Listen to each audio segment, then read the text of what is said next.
Hello everyone, welcome to the Tim Booker channel. I hope you enjoy listening to the book.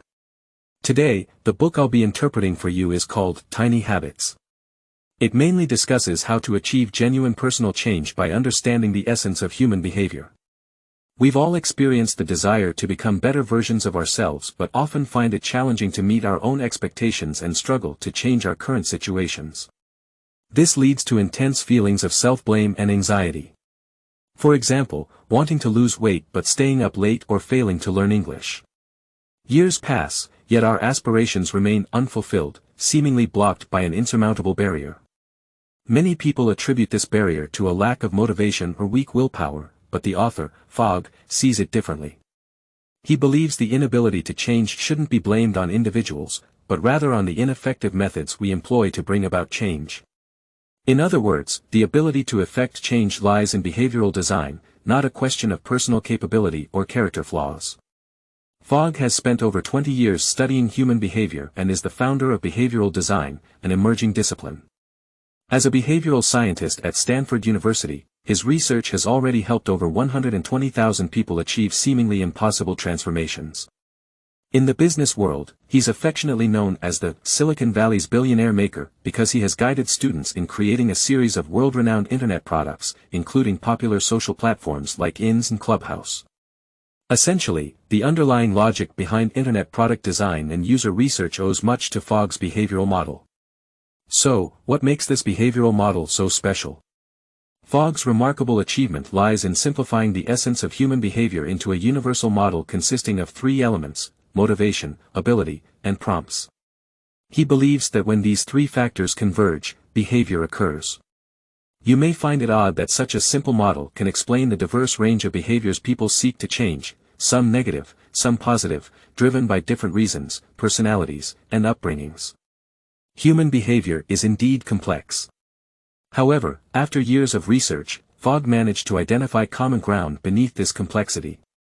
In this book, Fogg fully shares his behavioral design model and methods for the first time.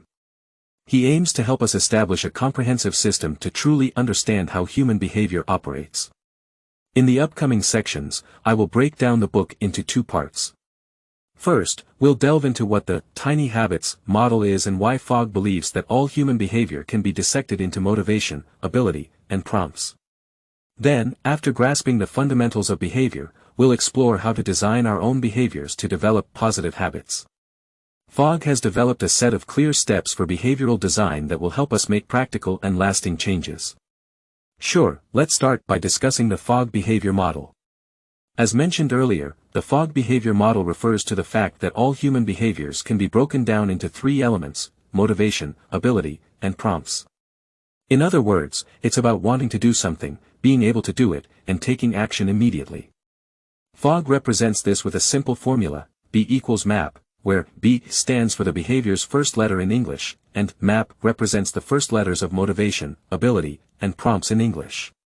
Fogg believes that if we consistently fail to perform a behavior, it's because these three elements are not simultaneously in place. Interestingly, this formula seems somewhat peculiar as it doesn't include the commonly mentioned element of willpower. Normally, willpower is considered crucial in determining whether we can stick to a behavior. People with strong willpower tend to succeed in whatever they do, while those lacking self-discipline often struggle. However, according to Fogg's scientific research, the ability to achieve behavioral change doesn't necessarily depend on willpower. The key lies in simultaneously having motivation, ability, and prompts working together. It's important to note that simultaneously is critical. Now, why is it essential for all three elements to be present simultaneously? For instance, if someone has strong motivation, a strong desire to do something, shouldn't they be able to do it? Or if motivation is moderate but they have high ability, shouldn't it still be simple for them to accomplish the task? To answer these questions, we need a more detailed understanding of motivation, ability, and prompts, how they function and their respective limitations.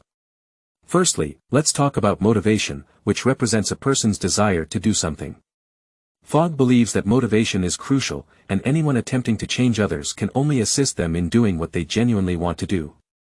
This is an essential principle in the Fogg behavior model, much like how you can never wake someone pretending to be asleep.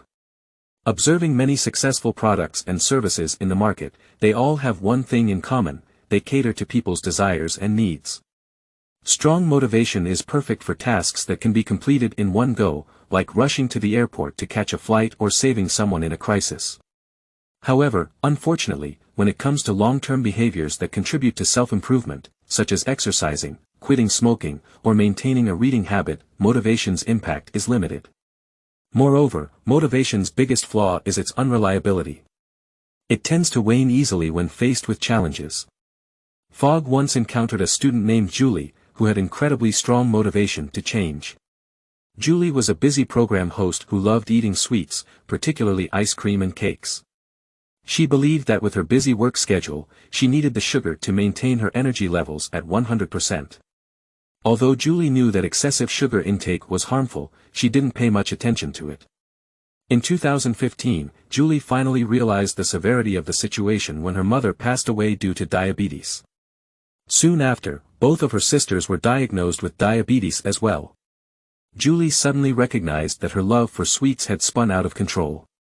According to conventional logic, Julie had strong motivation, so she should have been able to quit her bad habit of eating sweets. At first, it seemed to be going that way. During that time, Julie's mind was filled with thoughts of giving up sweets rapidly. She tried a few methods, which seemed effective in the short term. However, after a while, she felt frustrated and started to give up on herself. Eventually, Julie returned to her binge eating of sweets, letting her weight increase without any concern for potential diabetes. This demonstrates the drawback of motivation. A medical study found that if doctors informed patients with severe heart conditions that they would inevitably die if they didn't change their lifestyle, only 1 out of 7 people would genuinely alter their habits. What about the other 6? Are they not motivated to live?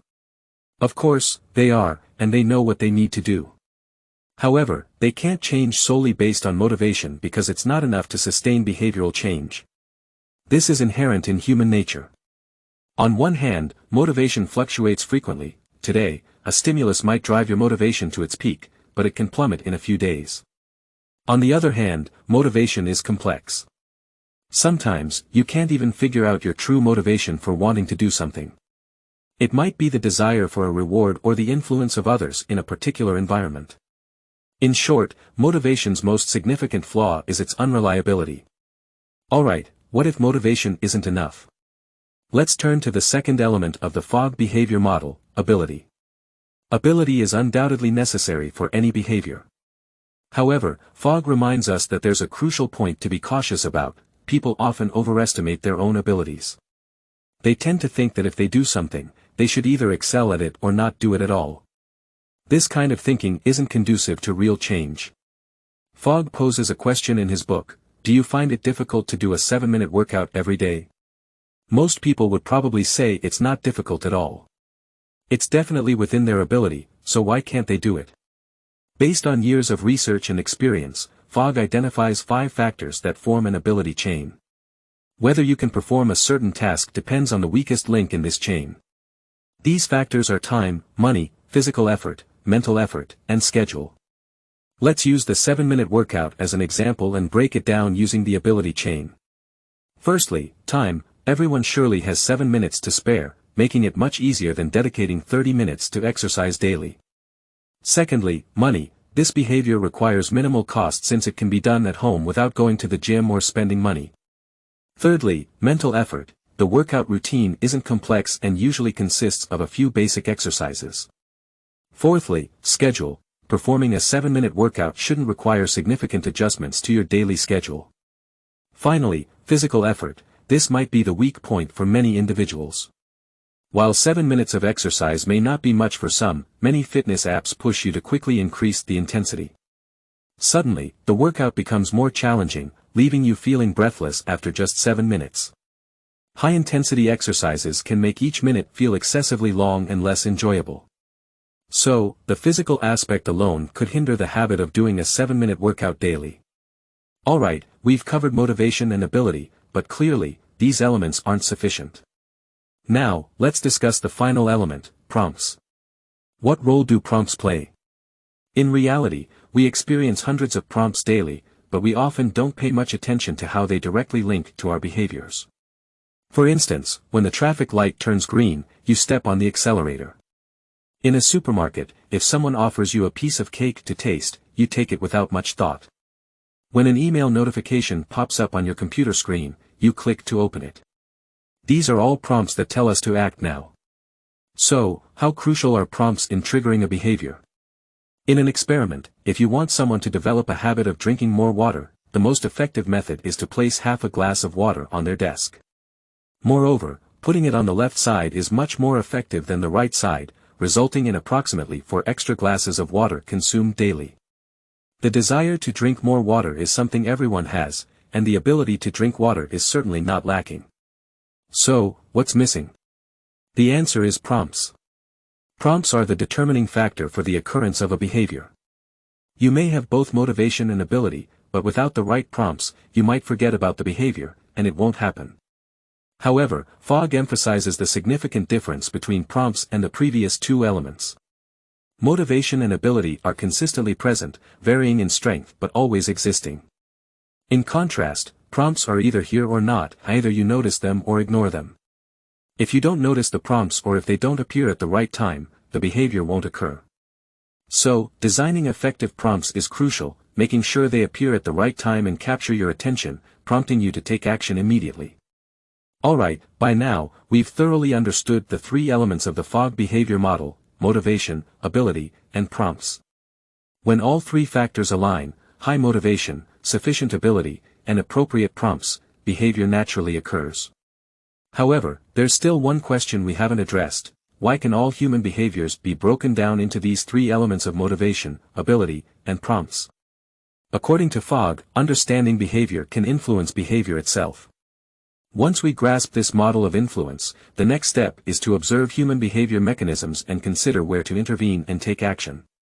Let's analyze further using a case from Fogg's training camp. Fogg met a trainee named Katie, a highly capable executive with outstanding work efficiency. Each day before leaving the office, Katie would tidy up her desk, organizing sticky notes into 3 categories: to do, completed, and in progress. When she saw her neat workspace the next day, it put her in a good mood and made her feel clean and organized. However, Katie had a bad habit of using her phone in bed. She despised this habit but couldn't stop herself. At the beginning of the year, Katie decided to exercise every day and set her alarm for 4:30 a.m. Sometimes she did exercise, but most of the time, she ended up using her phone instead. Not because she chose to use her phone, but because even though she woke up early, she often spent a long time scrolling through her phone. When she realized it was too late, she hurriedly got out of bed and began her workday. Each time Katie skipped exercise, she felt guilty, yet the same situation repeated the next day. Katie couldn't understand why, as someone relatively disciplined, she couldn't break the habit of using her phone in bed. You see, organizing her desk and using her phone in bed are 2 behaviors: one is a good habit, and the other is a bad habit. Although these actions bring Katie completely different feelings, the elements that make up both behaviors are the same. Let's take a closer look at the behavior of organizing her desk.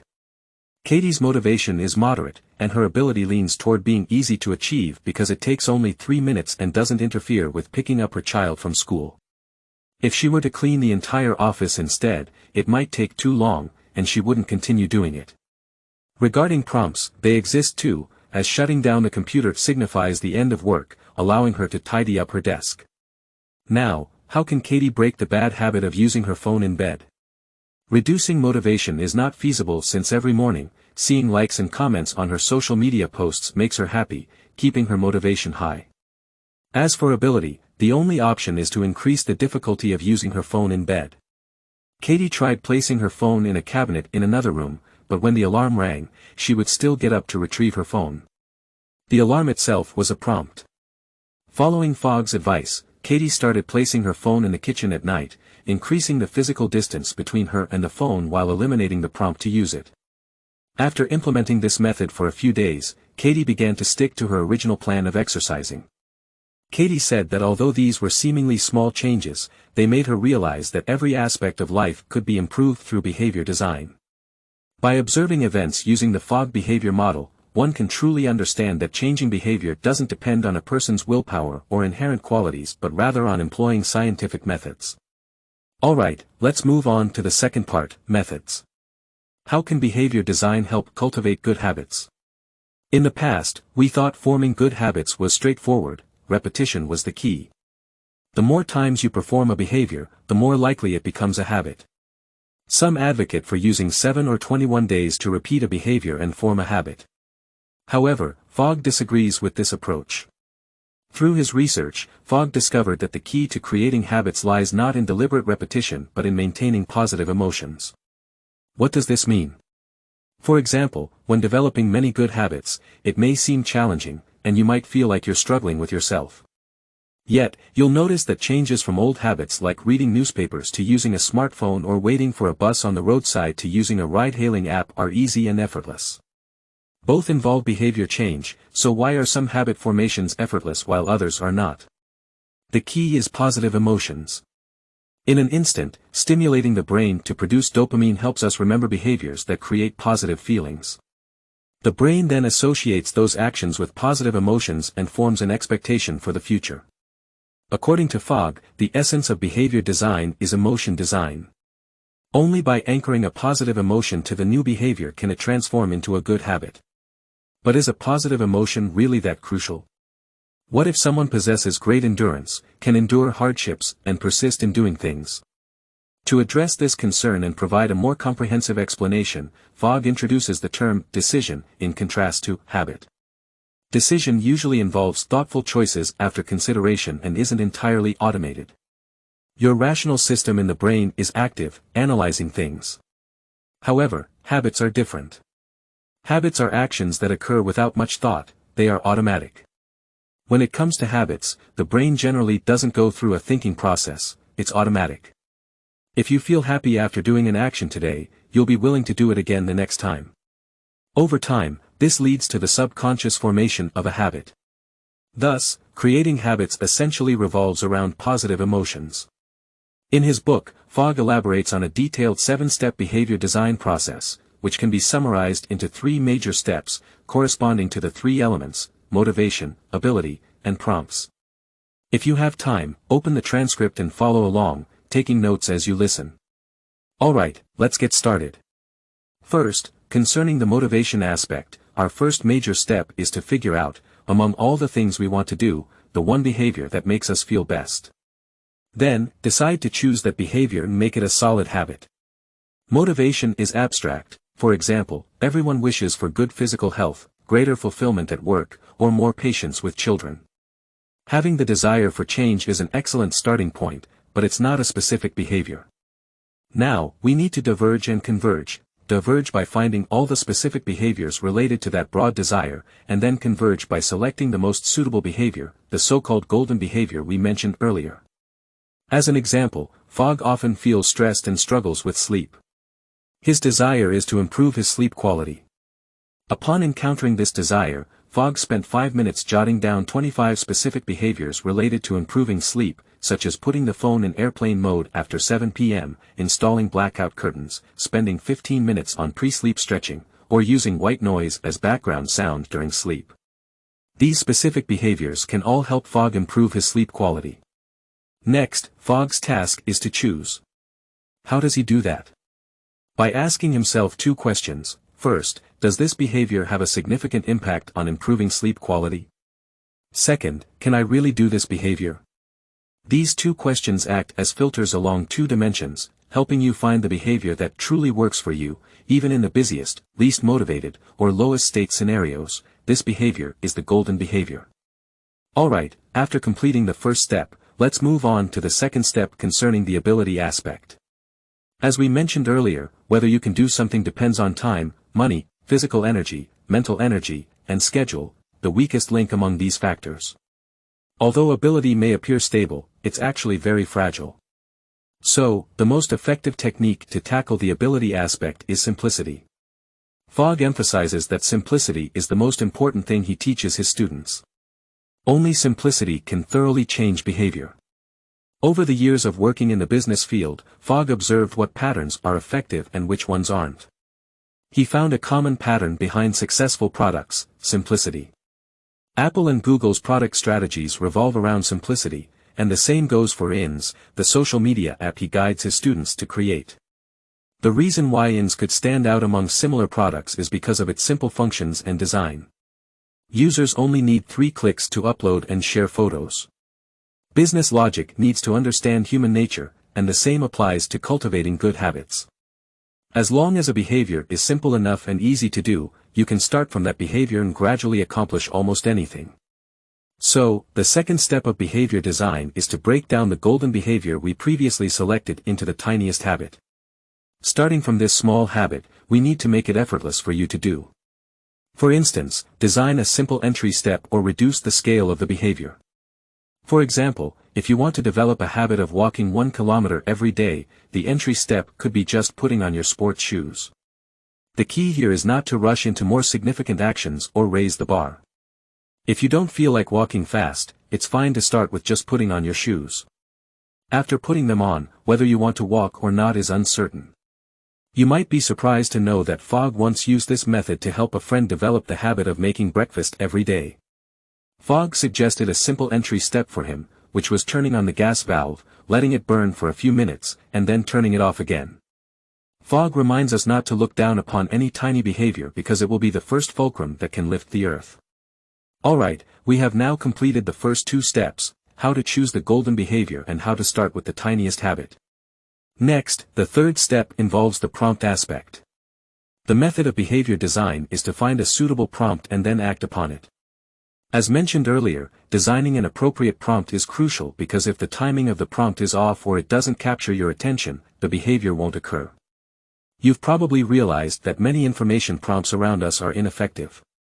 For instance, the little red dots on our phones were designed to be effective prompts, encouraging us to open those apps, but their actual effect is mostly futile. If you are someone who needs to press the snooze button 3 times before getting up, you know that the morning alarm prompt is not very effective either. So, how do we design a suitable prompt? Fogg recommends finding an existing action in your daily life, such as brushing your teeth, parking your car, flushing the toilet, putting on shoes, or turning off the lights, and then linking the tiny habit you want to develop right after these established actions. Why does this work? In Fogg's view, these established actions in our daily life form a natural prompt library. We already have many behaviors that we do without thinking. If a new behavior can be attached to these established actions, it becomes effortless. For example, one student found the best prompt for developing a habit of drinking more water was after watering the plants every day. Because he considered both actions as replenishing fluids, watering plants reminded him to drink more water. Similarly, in Fogg's life, he links the new habit of flossing his teeth after putting down his toothbrush because that action prompts him to prepare for flossing. Once a set of processes smoothly connects and eventually forms a conditioned reflex, that's when habit encoding is successful. However, the process doesn't end here. After becoming a habit, Fogg emphasizes celebrating. Remember, the essence of behavior design is emotion design.